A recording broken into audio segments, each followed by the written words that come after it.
Subscribe કરો એ High News India ચેનલને, પછી યુટ્યુબ એપ પર બેલ આઇકોનનું બટન દબાવો અને નિહાળો એ High News India channel.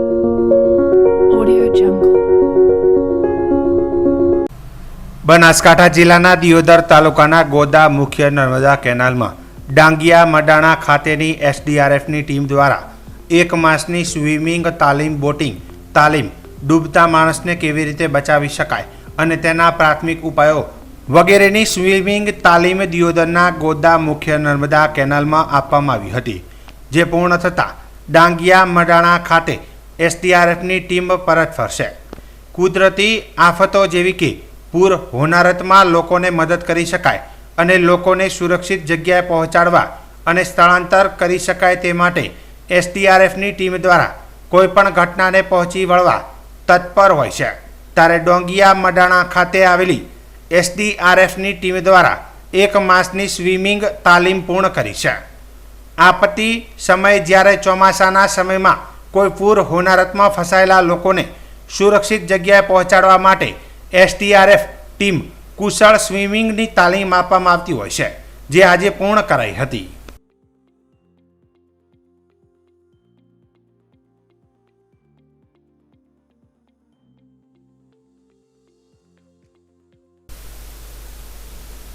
Banaskantha જિલ્લાના સરહદી વિસ્તાર થરાદ તાલુકાના એક બાજુમાં વિસ્તારમાં મુખ્ય નર્મદા નહેર ચાલુ છે, ત્યારે બીજી બાજુ વિસ્તારમાં સુજલામ સુફલામ કાચી નહેર બનાવેલ છે, પરંતુ તે ચાલુ રહેતી નથી. પહેલાં તો ફક્ત ચૂંટણી સમય ચાલુ રહેતી, પણ હમણાં તો એટલે કે શંકરભાઈ ચૌધરી થરાદના ધારાસભ્ય બન્યા પછી આ નહેરમાં પણ પાણી રહે છે અને તે પણ ચાલુ રહેશે. પરંતુ આ વિસ્તારના 97 ગામને ચૂંટણી પહેલાં પાણી આપવાનો વાયદો કર્યો હતો. ત્યાં તળાવમાં પાણી ચાલુ કરાવી પૂરો કર્યો છે. ત્યારે આ નાનોલ ગામના તળાવમાં પાણી આવતા ગામ લોકોએ નર્મદાના નીરને વધાવ્યા હતા અને શંકરભાઈ ચૌધરી પ્રત્યે રાજીપો વ્યક્ત કર્યો હતો, તેમજ આભાર વ્યક્ત કર્યો હતો.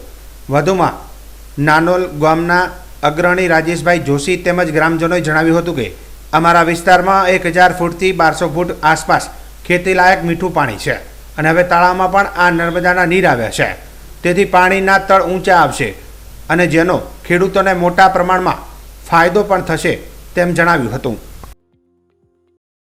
આપણે ગામ લોકો સૌ ભેગા થઈ અને આ તળાવ બરાબર બાવળ કાઢી અને ચોખ્ખું કર્યું અને તળાવ ખણ્યું. ગામ લોકોએ બધાએ થોડો વરાળ કર્યો, પૈસા કર્યા, ભેગા કર્યા અને ખૂબ અમને આશા હતી કે શંકરભાઈ ચૌધરી અમને ખૂબ પાણી આપશે એવી અમારી વિનંતી હતી.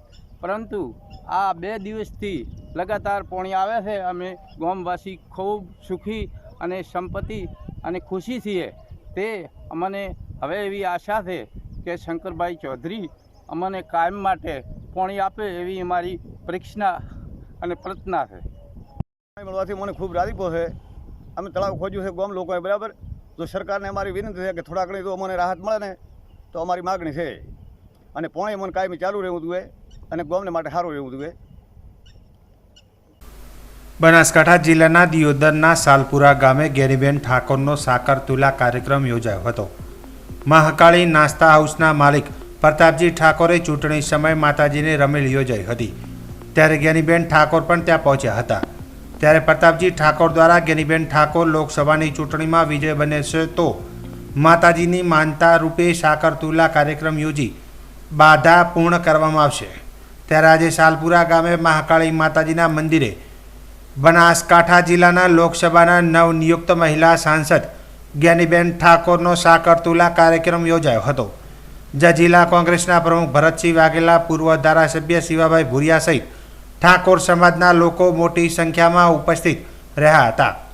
દિયોદરના સાલપુરા ખાતે મહાકાળી માતાજીના મંદિરે બનાસકાંઠા લોકસભાના સંસદ જ્ઞાનીબેન ઠાકોરનો સાકર તુલા કાર્યક્રમ સાથે પ્રથમ વખત દિયોદર તાલુકામાં સંસદ બન્યા પછી જીતમાં સહભાગી થવા બદલ દિયોદર તાલુકાના વિધાનસભાના મતદારો અને 54 સમાજના લોકોને મતદારોનો આભાર વ્યક્ત કર્યો હતો.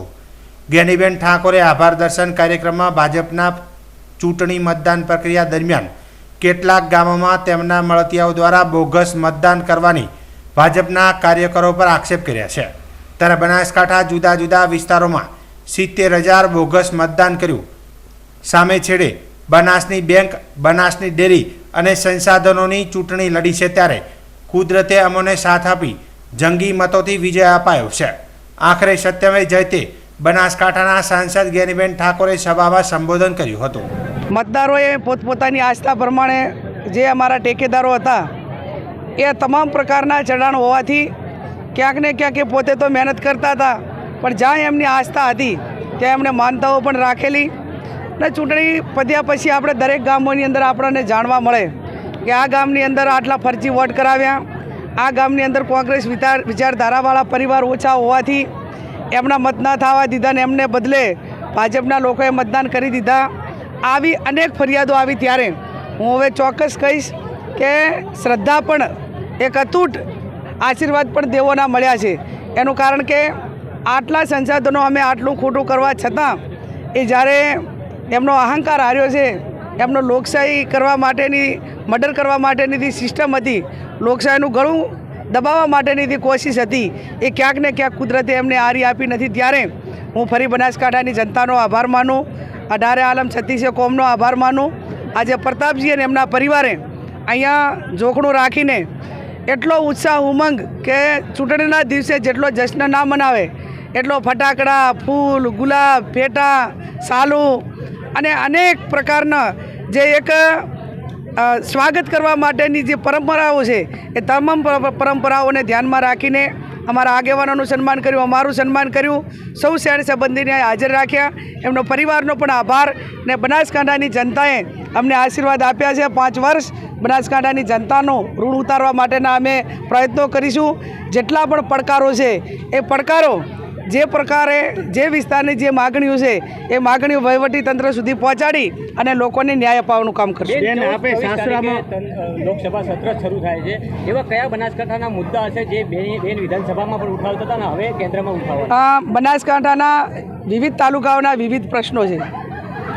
24 તારીખે તમામ સાંસદ સભ્યોની શપથવિધિ છે. એના પછી આ ચોમાસું સત્ર છે, એમાં ખેતી માટે સિંચાઈનું પાણી હોય, એજ્યુકેશનની વાત હોય, આરોગ્યની વાત હોય, શિક્ષણની વાત હોય અને સ્થાનિક રોજગારની, મહિલાઓની સુરક્ષા માટેની. ને વર્ષોથી આપણે એમ માન્યું હતું કે દેશના વડાપ્રધાન ગુજરાતી છે ને ગુજરાતને ન્યાય મળશે અને ક્યાંક એવા પ્રોજેક્ટો આપશે, કંઈક એવી લાણી આપશે કે એક આપણાને ઉત્તર ગુજરાત તરીકે ગૌરવ લેવાનું થાય. પણ એ પૈકીનું કંઈ થયું નથી. ત્યારે બનાસકાંઠાની જનતા હોય કે સમગ્ર દેશની જનતા હોય, એક મજબૂત વિરોધ પક્ષની ભૂમિકામાં અમને મૂક્યા છે. ત્યારે વિરોધ પક્ષ તરીકે લોકોનો અવાજ એ સરકાર સુધી પહોંચાડીને લોકોને ઉપયોગી થાય એવા કાર્યો કરવાના પ્રયત્નો કરીએ. ચૂંટણી બાદ ચૂંટણીમાં જુવારું માગ્યું હતું અને દિયોદર તાલુકામાંથી માગ્યા કરતાં વધારે જુવારું આપ્યું છે. આ હંમેશા બેન અને દીકરીને વહુવર એ બધે જ એક જ આ દિયોદર તાલુકો એવો છે કે મારા સાસરાનો તાલુકો હોવાથી મેં નર્મ ભાવે એમને કીધું કે જિલ્લો તો મને બેન તરીકે કહે છે, પણ હું તમને બેન તરીકે નહીં પણ એક તમારી પુત્રવધુ તરીકે ઘણા વર્ષો પછી 18 વર્ષે અહીં ચૂંટણી લડવા માટે આવીશું. તો મારી પાસે જુવારામાં તમારી પાસે મારે કાંઈ નહીં માગવું, પણ એક વોટ આપીને એક જુવારું આપજો. જે આપણી સંસ્કૃતિ કે ભાઈઓ ભાગે પડતી મિલકત આપવી પડે અને એ પૈકીનું ઋણ એ દિયોદરની જનતાએ મારા માથે ચૂક્યું છે. એમને માગ્યું એના કરતાં અનેક ગણું આપ્યું છે. એમનો આભાર માનું છું. રાજ્યમાં ચોમાસાનો વિધિવત પ્રારંભ થઈ ગયો છે, ત્યારે જિલ્લાના સરહદી વિસ્તારમાં આખા દિવસ બફારા બાદ વાતાવરણમાં પલટો આવ્યો હતો. સોઈગામ તાલુકાના જેલણા ગામે ભારે પવન સાથે વરસાદ પડતા ગામમાં આવેલો ટાવર ધરાશાયી થયો હતો અને કેટલાય ઘરોના પતરા ઉડી ગયા હતા. સરહદી સુઈગામ તાલુકાના જેલણા સહિત વિસ્તારોમાં ભારે વરસાદ પડ્યો હતો. જ્યારે ભારે ગરમી અને ઉકળાટ બાદ સાંજના સમયે વરસાદનું આગમન થતાં પંથકમાં ઠંડક પ્રસરી હતી. જોકે ભારે પવનના લીધે કેટલાય ઘરોના પતરા ઉડી ગયા હતા. જ્યારે જેલણા ગામમાં ભારે પવનથી ટાવર ધરાશાયી થયો હતો. જોકે ટાવર ધરાશાયી થતાં કોઈ નુકસાન થયું ન હતું, પરંતુ જે લોકોના ઘરોની છતના પતરા ઉડી ગયા તેવા ગામ લોકો મુશ્કેલીમાં મુકાયા હતા. અષાઢી બીજે ભગવાન શ્રી જગન્નાથ રથયાત્રાને અનુલક્ષીને ડીસામાં જગન્નાથ રથયાત્રાનું સંચાલન કરતી શ્રી સુભાષચંદ્ર બોઝ સેવા સમિતિ બેઠક યોજાઈ હતી.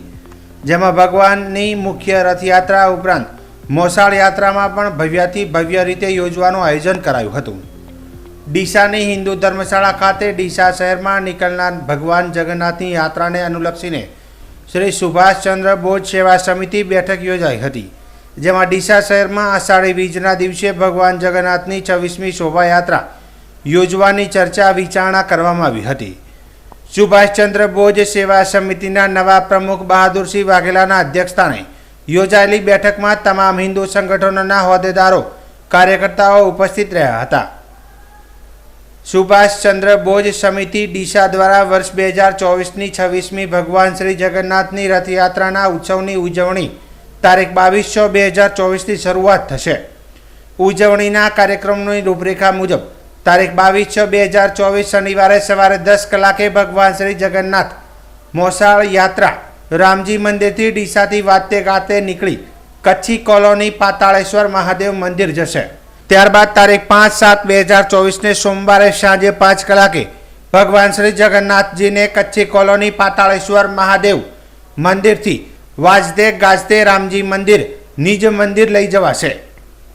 અષાઢ સુદ બીજના તારીખ 7/7/2024ને રવિવારે ભગવાન શ્રી જગન્નાથની રથયાત્રા બપોરે 1 કલાકની આસપાસ શહેરના જૂના રામજી મંદિરેથી 3 અલગ અલગ રથોમાં શાહી સવાર થઈ ડીસા નગરમાં નગર ચર્ચાએ નીકળી ભક્તજનોને દર્શનનો લાભ આપશે।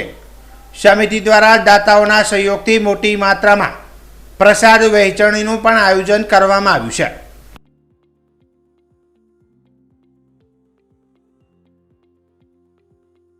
સબસ્ક્રાઇબ કરો એ હાઈ ન્યૂઝ ઇન્ડિયા ચેનલ ને પછી યુટ્યુબ એપ પર બેલ આઇકોનનું બટન દબાવો અને નિહાળો એ High News India channel. Audio Jungle.